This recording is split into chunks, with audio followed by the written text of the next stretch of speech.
રાજ્યના તમામ ગેમ ઝોનની માહિતી મંગાવવામાં આવે છે. તો રાજકોટમાં જે બનાવ બન્યો ત્યારબાદ તંત્ર હરકતમાં આવી ગયું છે અને રાજ્યમાં જેટલા પણ ગેમ ઝોન છે તેમાંની તમામ માહિતી મંગાવવામાં આવે છે. તો રાજ્યના તમામ ગેમ ઝોનની માહિતી હાલ એકઠી કરવામાં આવી રહી છે. સરકારે તમામ શહેરોમાંથી માહિતી મંગાવે છે. તો તમામ શહેરોમાં જેટલા પણ ગેમ ઝોન હોય તેની માહિતી મંગાવવામાં આવે છે. કલેક્ટર અને કમિશનર પાસેથી અહેવાલની માંગણી કરવામાં આવે છે. અહેવાલ માંગવામાં આવ્યા છે. ફાયર એનઓસી સહિતની વિગતો મંગાવવામાં આવે છે. રાજ્યના તમામ ગેમ ઝોનની માહિતી મંગાવવામાં આવે છે.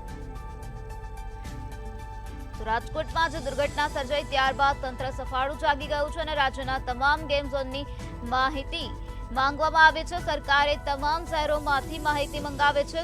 તમામ શહેરોમાં જેટલા પણ ગેમ ઝોન છે તેની તમામ માહિતી હાલ મંગાવવામાં આવે છે. કલેક્ટર અને કમિશનર પાસેથી અહેવાલ માંગવામાં આવ્યા છે.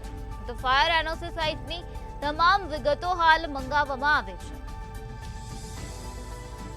તો તંત્ર હાલ હરકતમાં આવી ગયું છે. રાજ્યના તમામ ગેમ ઝોનની માહિતી હાલ મંગાવવામાં આવે છે અને કાર્યવાહી કરવામાં આવે છે.